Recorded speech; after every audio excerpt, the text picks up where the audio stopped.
Continuing from the last week's Java session, this week we only have a small number of topics to be covered. We will talk about static members, interfaces, exception handling, and the MVC framework. Let's take a look at what static members are. As discussed previously, we have already covered topics regarding classes and objects and how we can use this keyword to access the methods and data members inside the class. Whenever we have data that is pertaining to a particular class but not the actual object, we call them static members. Static members basically are methods or data which belongs to the class itself. However, they are not accessed through the object. They are not part of the object. A good example is anything that is related to the general specificity of the in the class level and does not pertain to any particular objects. Let's go ahead and take a look at a static method that we have already discussed before. When I open 9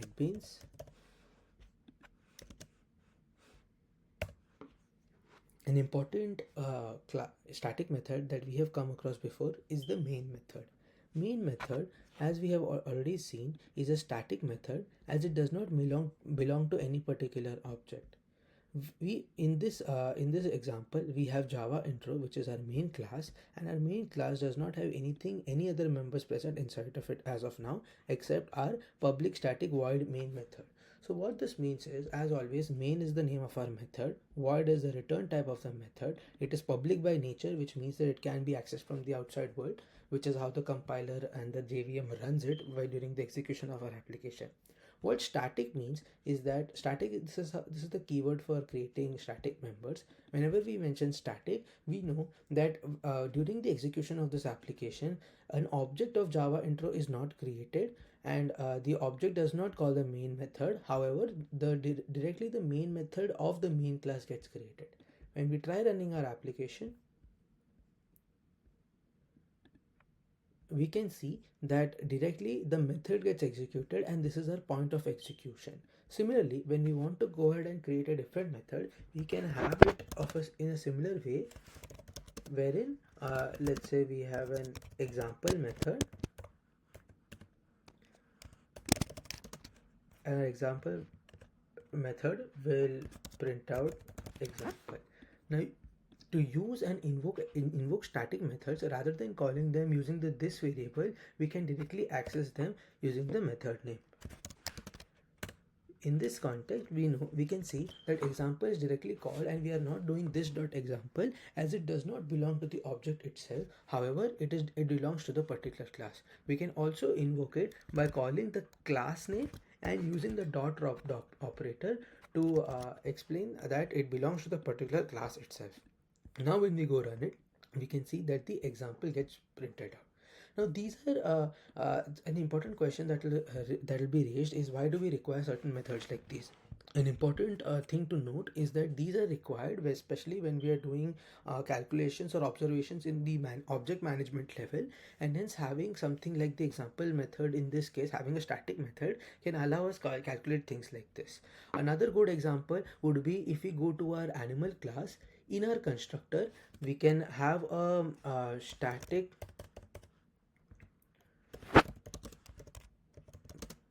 integer count, and in our constructor we can go ahead and increase our count by 1 every time we create the object.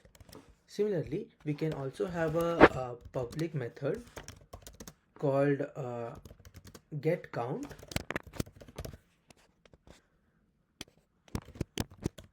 which will give us the number of objects that have been created up until now. So what this does is, whenever the animal object gets created, internally there is a count variable that belongs to the animal class, and that is how it increments the particular count variable. Same way, we can also write animal.count. Like static members, static members can be data as well, and hence this particular variable count is static in nature. This is how we can use static members to handle operations at the class level and does not that are more metadata in nature and does not pertain to the object itself. Now let's shift our focus and focus on interfaces. As we have discussed about classes, we already know what classes are. An interface in Java is nothing but like a reference type as is created in Java, which is very similar to a class. It consists of a list of abstract methods that are or abstract members present inside it, and it is very similar to a contract, as we have already discussed this in the theory session. The main way to create a particular interface in Java is by using the interface keyword. As you can see in this example, name of the interface is the name, and it is followed by it is begun by the interface keyword rather than the class keyword. An important thing to note that all the data inside this cannot be instantiated and must only be abstract in nature. By abstract, what it means is they cannot be defined, they can only be declared. An example in this case is interface animal, where an animal can eat and travel. What this means is animal is an interface, and by contractual nature, the animal can eat and the animal can travel. These are the abstract methods mentioned inside. As you can see, we are directly following the declaration with a semicolon, and hence there is no body to these methods. What this means is these methods are abstract, and hence whenever we implement the particular interface, we have to make sure that these methods are overridden, and we write the particular implementation wherever we are implementing them. Now, coming to how we implement interface, this is very similar to how we extend classes in Java. We can create our class. For example, in this case, we have a mammal, and instead of using the extends keyword for interfaces, we use the implements keyword. For this example, we are doing implements animal, and hence we have the same two methods eat and travel present here, and they have been given the body, they have been declared as well. This is mandatory to be done as we are implementing the animal interface.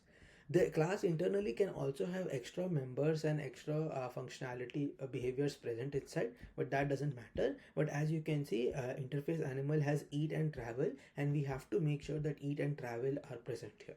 If not, the IDE or the compiler will give us an error saying that certain abstract methods have not been implemented. The output for this particular example will give us that the mammal eats and mammal travels. And the use of interface basically allows us to directly access particular set of operations inside a particular library or a class by wrapping them in an interface, so that we as a developer can directly only use the interface and the interface methods to satisfy our requirement. The main benefit of using interface is that we do not care about the implementation of eat and travel. We only know about the animal interface, and we know that it can eat and travel. We do not care about the body of the eat and travel. However, if we just have the information regarding these two methods, we can use them for our purposes.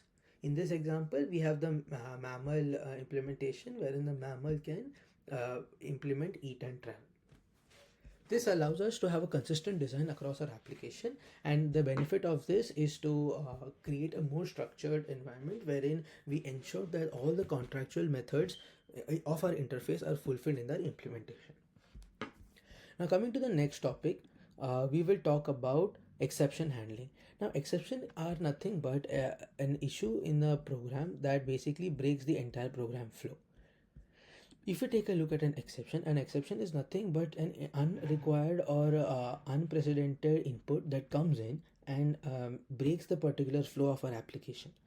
Now, this exception sometimes may be desired and may not be desired. And a good example is when a user enters a wrong type of data. We have seen this in Swing.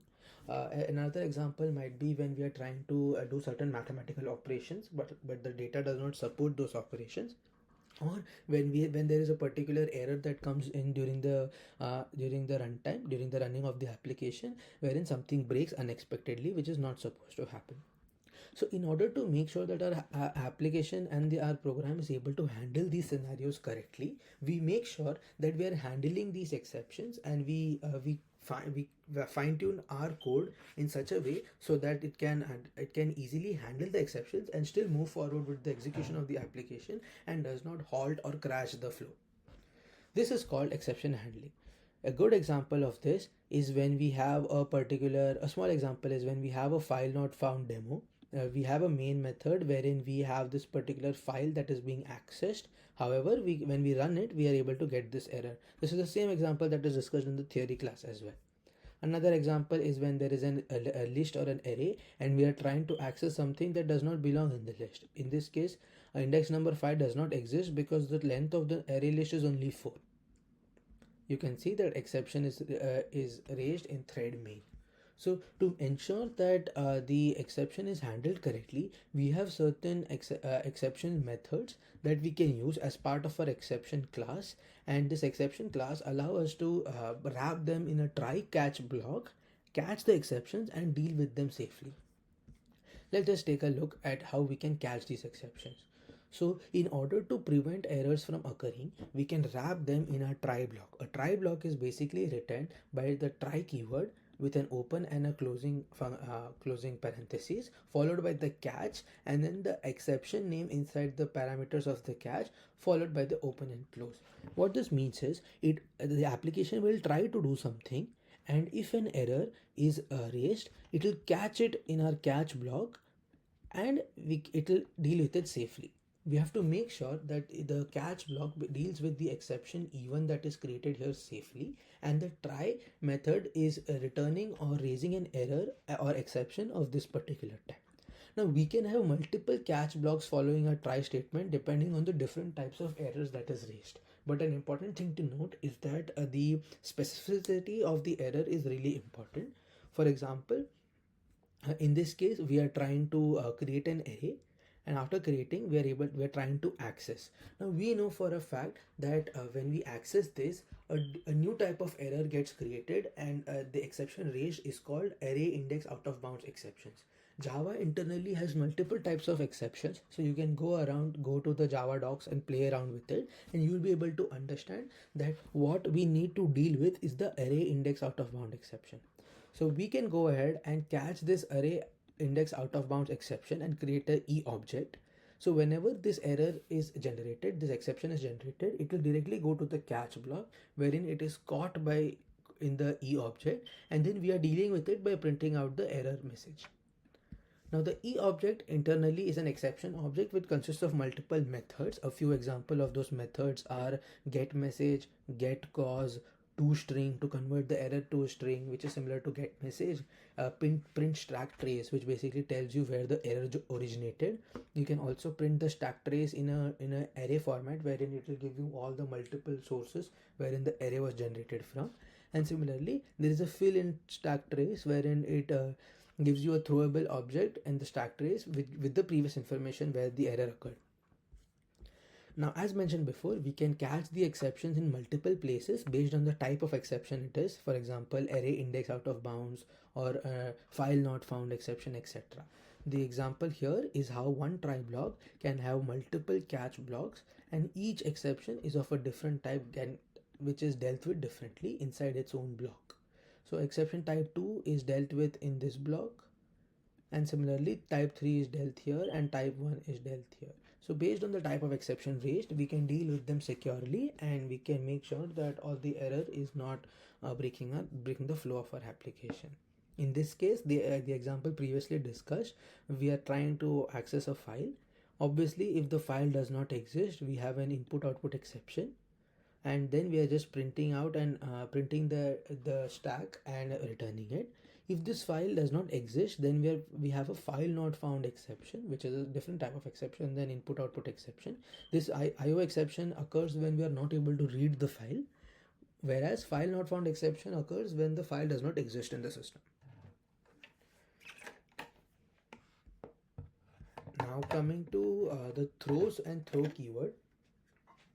So Java internally also allows us to define our own set of exceptions by basically mentioning in our methods that by declaring during the definition step, by stating that this particular method can throw a certain type of exception. This is done so that we are able to read the code and handle with it securely by knowing that this method might throw or might not throw an exception, and knowing this information, we can write and deal with our statements accordingly. This example consists of the deposit method with also mentions throws remote exception.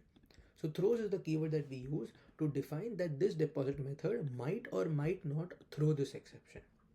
For this example's sake, inside you can see we are using the throw keyword, and we are creating a new exception and throwing it. What the throw keyword does is it creates the exception and it raises it for the compiler. So throw keyword is used to create an exception and raise to the compiler. We have already seen the new keyword. A remote exception is a class and we are calling the constructor.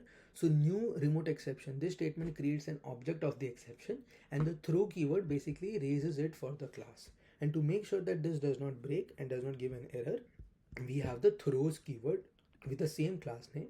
So the compiler knows, so the JVM knows that this method is allowed to throw an exception. Whenever we are using this deposit method tomorrow, we can go ahead and wrap it in a try catch block, and that catch block can have a remote exception catching mechanism. Similarly, there's another example where there is a withdraw method which is throwing two types of exceptions: remote exception or insufficient funds exception, and they both can be implemented inside, and based on the error logic we can throw new insufficient funds exception, or we can throw a new remote exception. Similarly, there might be a scenario wherein whether or not the error occurs, we might have a set of statements that we want to execute. In the previous example, a good example would be when if the file is read or not read or does not exist, we make sure that the file is closed. That is done by wrapping everything in the finally block. The finally block follows the try catch block and it always executes irrespective of the occurrence of the exception, even if it occurs or might not occur. Because as we know, the catch block is only going to occur when we get the exception. When we do not get the exception, nothing in the catch block is read. However, after the try block, we can wrap it with a finally block to make sure that whether or not we get the exception, we are properly dealing with the edge cases correctly. In this example, we can see that there is an array A of size 2. In the try block, we are accessing the third element, which obviously will give us an index out of bound error. That is being dealt with in our catch block, wherein we are accessing it using the array index out of bound exception. And finally, we are creating a new element we are assigning a new value to the 0th element, and then we are printing out the first element value, and then we are also printing out this finally statement is executed. So no matter the catch error, whether it occurs or not, finally statements always will get executed. The output, you can see that this is the printing of the error message, this is the first element value from the finally block, and this is also from the finally block. So an important thing to note is that we cannot have a catch block without a try block. However, we can make similarly we also need a finally block after a try catch block to make sure that everything runs smoothly. Finally, a block is not mandatory. We can only end with try and catch. It is very similar to if statement, if else statement. However, if we want to make sure that something is dealt with correctly, we use the finally block.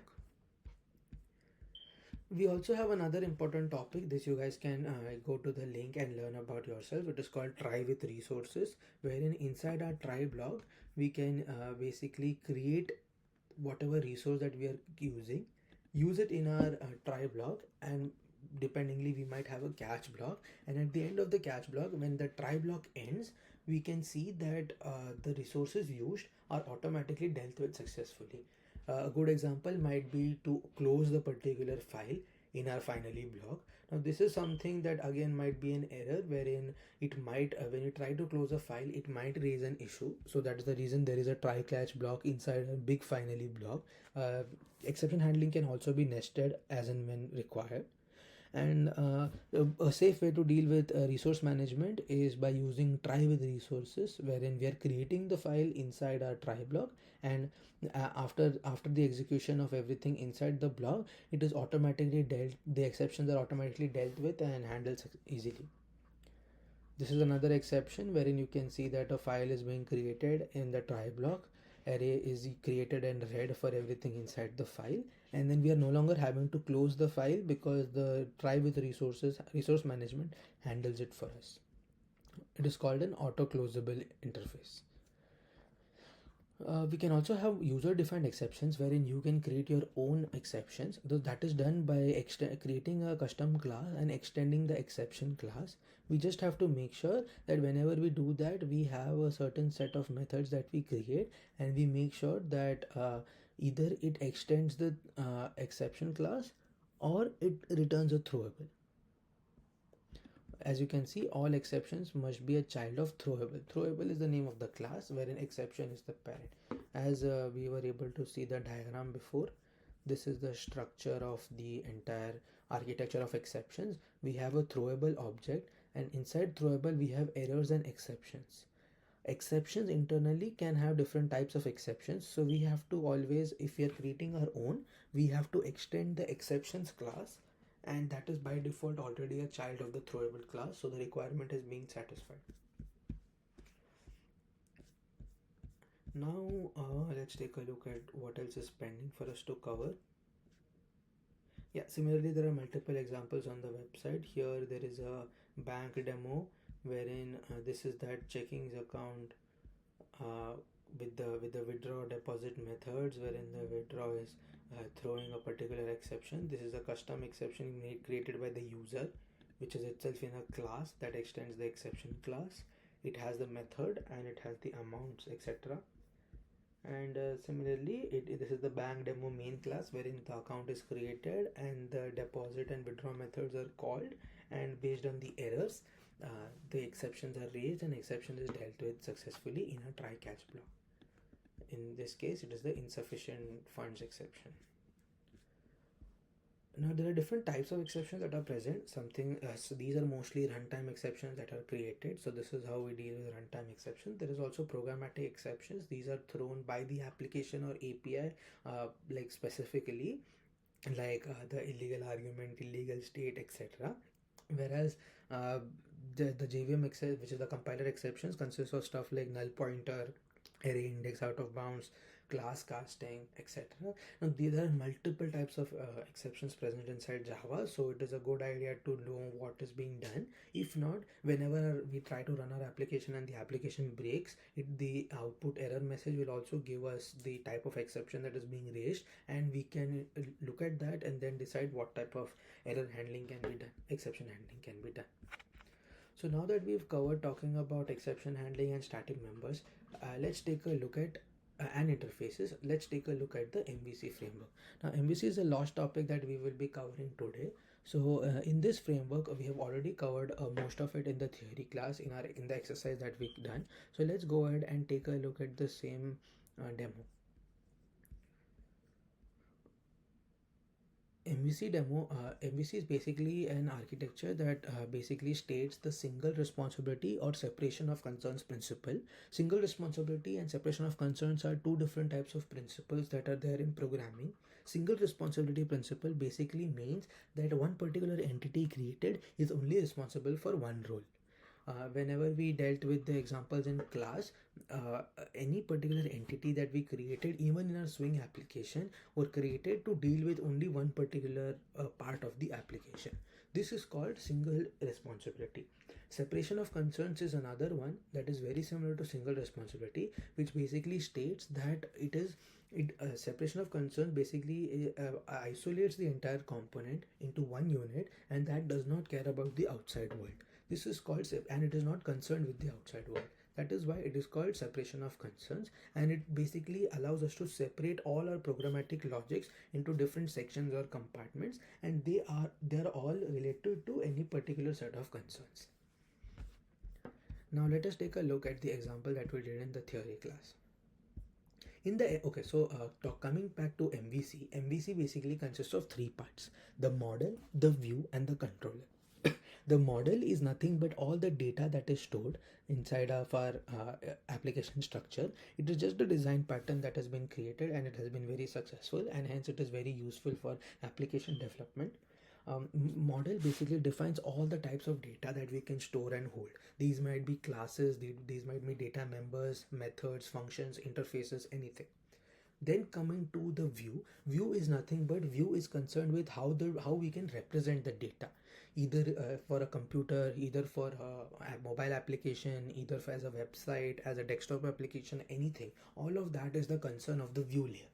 Now the view layer is responsible for taking the data and converting it to how and beautifying it to so that it looks good. It does not care where the data is coming from. It does not care how it is given to it.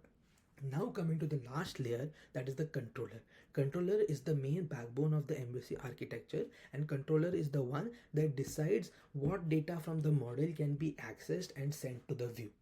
And controller has the logic which decides and the filtering, and which has the business logic and does the filtering of all the data coming from the model and cleaning it based on the requirements of the view.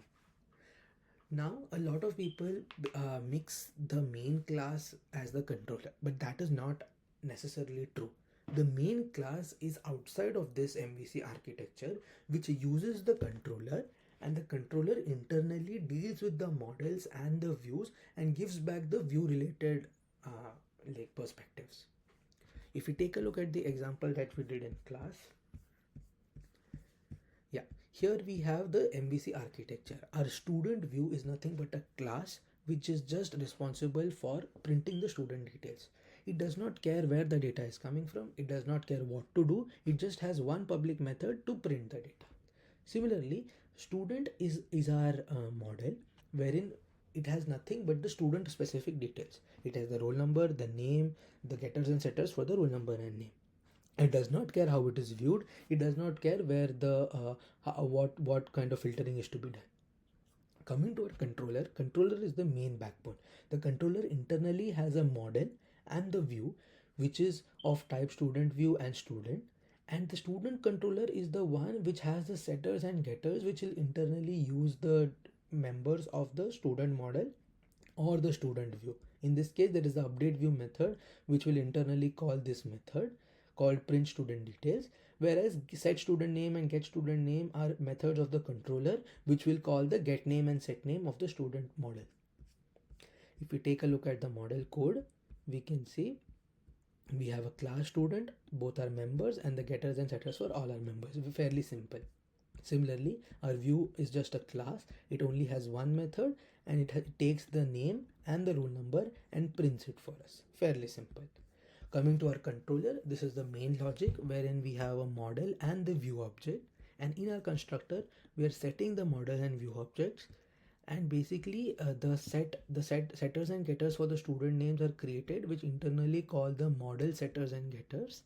Same thing for the name and roll number, and there is a update view method which internally calls the views print student details. Now this is a fairly simple example. However, the update view method can internally have other logics that can be done, and based on the logic it can call different views different methods.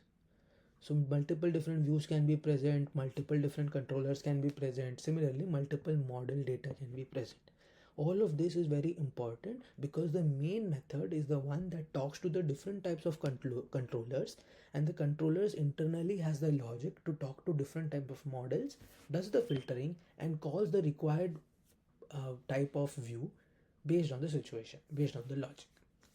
In this case, the update view is empty. There is only one method in our view, and that is directly being called, which is a print student details from the view. And the print student details is given the data from the model of this particular controller. This might also change, but in this case we are getting the model from the constructor as a parameter. The model's name and the roll number is sent to the view. This is how MVC connects. If you take a look at our diagram again, we'll be able to understand how the roles are how they're related, how the associations are related to each other. They are both one-way associations, wherein the controller uses the student and updates the student view. This is the association name given to these associations, and you can see that they are unidirectional. They have only one-way access, and controller has more power, and that is the one that decides which model to use and which view to update. Coming to the MVC demo complete application. Now the last part, MVC pattern demo, is our main class, which has our main method, and it has a method retrieve student data from database, which is nothing but a small data, which is small method which is creating the student data. It is basically like generating a student model. So you can see that this MVC architecture is used by the main class. Even if you take a look at the code, there is our class and there is a main method. Inside our main method, we are creating a new view and a new controller. A new view and the new model. For model, we are creating a new student as of now. In this case, that creation of a new student has been wrapped inside the retrieve database method. And our controller, during creation, we are passing on the created model and the newly created view. Now, using the controller object, we can call the update view method, or using the controller object, we can call the set student name method, and again call the update view method. So all the interactions from the main class is done directly through the controller. Controller internally decides what to do with the required method calling and functionality. It acts as a layer between the as an important layer between the data and the view directly, and controller can also have additional functionality to do extra additional processing as and when required. If we do not have the update view method, we can have a different type of view method which will internally call a different method based on the type of view that is required. So this is the basic understanding of the MVC framework. It is a widely accepted design practice, and hence since it follows a single responsibility and separation of concerns principle, it is really useful for application development. Even when we talk about Swing, we can see that we have internally converted our application. Okay, let's take an example of JavaFX. Here you can see that we have our FXML. Our FXML is nothing but the view, and hence this can be moved to a package called view. If we create a new package, we can call it view, and we can move this inside this package. And here our this is nothing, our main class is outside the application, and our main class also has all the logic for the staging. If we take a look at our existing projects, let's take a look at what we did in lab session 4. Here you can see that Swing has a special scenario wherein UI is nothing but our model, our controller and the main class combined, and the view combined together. Swing works differently, and hence you can see that everything in our design tab is our view, whereas everything in our source tab is our controller. And apart from the UI package, we also have our model which has our data. In this case, we have the user object. So this is how MVC can be implemented, and MVC is quite useful for the application design structure. Even in the case of UI package, we can see that all the designs that we were creating in our UI, we have already discussed about the .form file that is created in our project.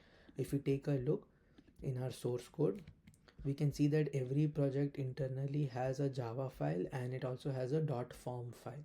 So if we take a look at our Java file, let me just open this up.